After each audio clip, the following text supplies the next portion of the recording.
से कहते शौनकादिक ऋषि, मैंने आपसे कहा था कल कि ये कथा पापी से पापी व्यक्ति का भी उद्धार कर देता है, तो ऐसी कोई कथा हो तो आप हमें श्रवण पान कराइए। ये कोई कथा होगी, ऐसी कोई दृष्टांत है तो आप हमें श्रवण कर पान कराइए। हमारे भी हृदय में जो अभिलाषा है वो पुष्ट तो हो जाए कि ये कथा पापी से पापी व्यक्ति को भी तार सकता है। तो हमारे सूत जी महाराज आज बताते हैं, एक आत्मदेव नाम के ब्राह्मण रहते थे। तुंगभद्रा नदी के तट पर आत्मदेव नाम के ब्राह्मण रहते थे। सूत जी महाराज कहते हैं, आत्मदेव पुरे तस्मिन् सर्ववेद विशारदा तस्मात् सुनिष्णातो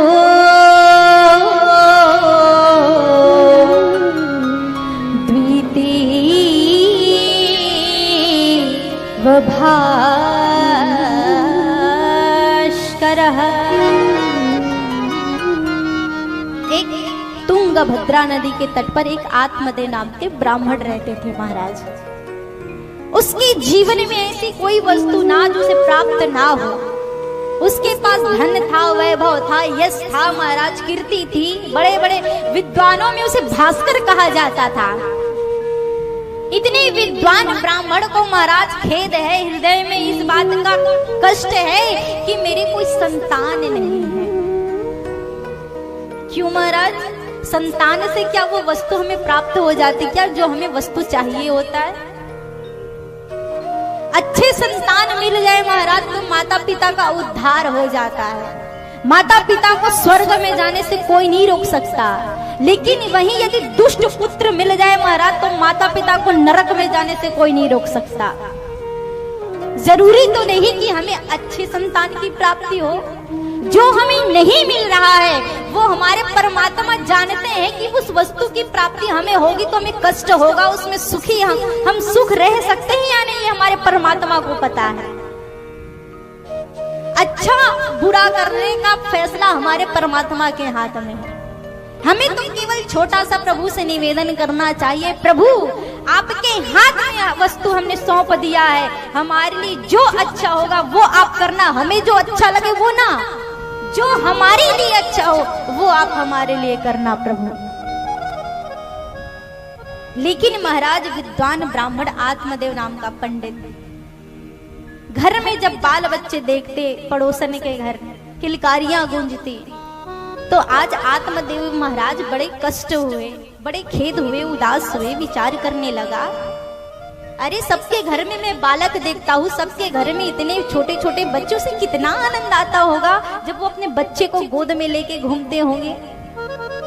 और मेरे घर में देखो, मेरे घर में यदि कोई गाय है वो भी बांध पड़ी हुई है, मेरे घर में तुलसी का वृक्ष है वो भी वृक्ष हरी भरी नहीं रहती है, और मेरे घर में कोई संतान भी नहीं है। पड़ोस लोग आते निकलते हैं मार्ग से महाराज तो आत्मदेव को ताना देते निकलती, इसके घर में गाय भी है वो भी बंधवा है, इसके घर में कोई वृक्ष लगा वो भी हरी भरी नहीं होती है, इसके घर में ना कोई पुत्र है। आत्मदेव आज बड़े दुखित हुए, बड़े पीड़ित हुए महाराज। आत्मदेव जी महाराज आज तो घर बार छोड़ करके जंगल में चले गए। अब तो मैं इस देह का त्याग ही कर दूंगा, ऐसे देह का क्या जिसमें पुत्र ना हो, जिसमें पुत्र सुख ना हो, ऐसे देह का भला मैं क्या करूंगा। आज महाराज आत्मदेव चला गया वन में बैठ करके रोने लगा, विचार करने लगा। आज वही मार्ग से एक संत ब्राह्मण देवता गुजर रहे थे। संत ने देखा, मुझे लगता है मेरे प्रभु की याद में ये पंडित जी रो रहे हैं, जाकर के पूछूं कि क्या कारण है, क्यों पीड़ित है ये। पास में गए, संत ने हाथ जोड़ करके कहा, अरे क्यों ब्राह्मण देवता, खत्म ब्रह्म दिन मुख, क्यों उदास हो, आप क्यों ऐसे उदास घूम रहे हैं, आपकी उदासी का कोई कारण तो होगा। आत्मदेव जी महाराज चरण पकड़ लिए, कहा, संत देवता मेरे जीवन में ना धन की कमी है ना ऐश्वर्य की कमी है, हर वस्तु मुझे प्राप्त है ठाकुर जी की कृपा से, लेकिन मेरे जीवन में एक छोटा सा कमी रह गया। वो कमी ये है कि मेरे घर में कोई संतान नहीं है। मैं जानता हूँ संत कृपा करे तो एक जन्म क्या 7 जन्म भी बदल सकते हैं। आप मुझ पर कृपा कर दीजिए और मेरे घर में कोई संतान आ जाए। आप मुझे कोई ऐसा आशीर्वाद दे दीजिए ब्राह्मण देवता। आत्मदेव जी के वचन सुनकर के संत बड़े उदास हुए। कहा, अरे भैया, मुझे लगा था कि ये तो मेरे ठाकुर जी की याद में वियोग में यहाँ बैठा होगा, लेकिन ये तो संसार की मोह माया में फंसा हुआ है। बड़े उदास हुए। संत ने बड़ा समझाया। कहा, आत्मदेव, जो ठाकुर जी ने लिखा है उसे कोई टाल थोड़ी सकता है। जो हमारे कर्म में है उसे आप प्राप्त करो। और मनुष्य जीवन में दुख किस लिए रहता है महाराज? आधा तो इसलिए दुखी रहता है जो वस्तु हमें प्राप्त है उसके बारे में कभी नहीं सोचेगा। जो वस्तु हमें मिल नहीं सकता उस वस्तु के पीछे भागता दौड़ता है और उसी के पीछे रोता फिरता है।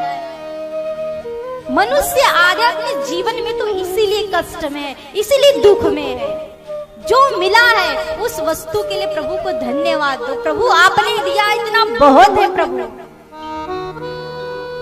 आत्मदेव के साथ भी यही हुआ। जो मिला उसमें संतुष्टि नहीं, जो मिल नहीं सकता उसके लिए आत्मदेव जी महाराज रो रहे हैं, पीड़ित हैं।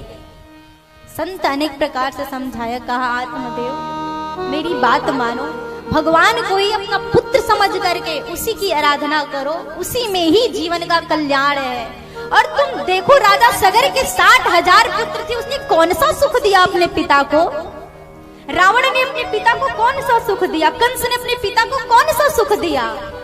और तुम भविष्य देख करके भी पुत्र के वियोग में रो रहे हो। तुम तो इतने विद्वानों के विद्वान कहे जाते हो आत्मदेव, फिर भी तुम विचार कर रहे हो। तुम ये विचार छोड़ दो, ये त्याग दो और जा करके घर में पत्नी के साथ भजन करो। जैसी आज ज्ञान की बातें सुने आत्मदेव हाथ जोड़ के खड़े हो गए। आत्मदेव ने कहा, देखो ब्राह्मण देवता, आप मुझे ज्ञान मत दो, आप तो केवल मुझे एक आशीर्वाद दे दो कि मेरे घर में कोई संतान आ जाए। मैं जानता हूँ संत की कृपा करने से एक जन्म क्या 7 जन्म भी बदल जाता है, लेकिन आप मुझ पर कृपा करेंगे प्रभु तो मेरे घर में संतान अवश्य आ जाएंगे।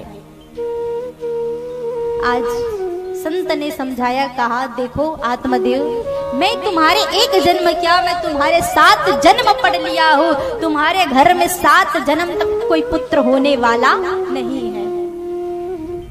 इसीलिए तुम प्रभु का भजन करो और मुझे अब जाने दो।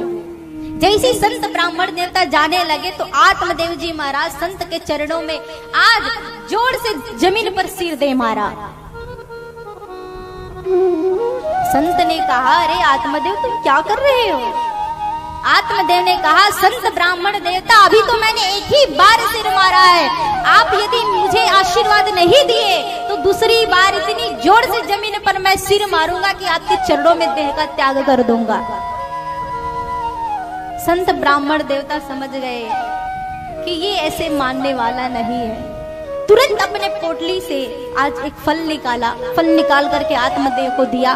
कहा, आत्मदेव तुम ये फल अपनी पत्नी को खिला देना और कह आज विधि पूर्वक ठाकुर जी का भजन करना, पूजन करना, ताकि तुम्हें अच्छे पुत्र की प्राप्ति हो। महाराज, संत का हृदय तो सदैव नवनीत की तरह होता है। संत हृदय नवनीत समाना, और संत मिल जाए महाराज, इससे बड़ी बात और क्या हो सकती है। संत का स्वरूप का दर्शन करने मात्र से महाराज जीव का कल्याण हो जाता है। संत का परिचय क्या है, संत कैसे होते हैं, ये कैसे जाना जाए? तो कोई पीले वस्त्र धारण कर ले, कोई तिलक लगा ले महाराज, कोई अपने आप को साधु बताए, ये संत का पहचान नहीं है। संत का पहचान क्या है महाराज? तो हमारे सूद जी महाराज लिखते हैं, तितिक्षव कारुणीकारः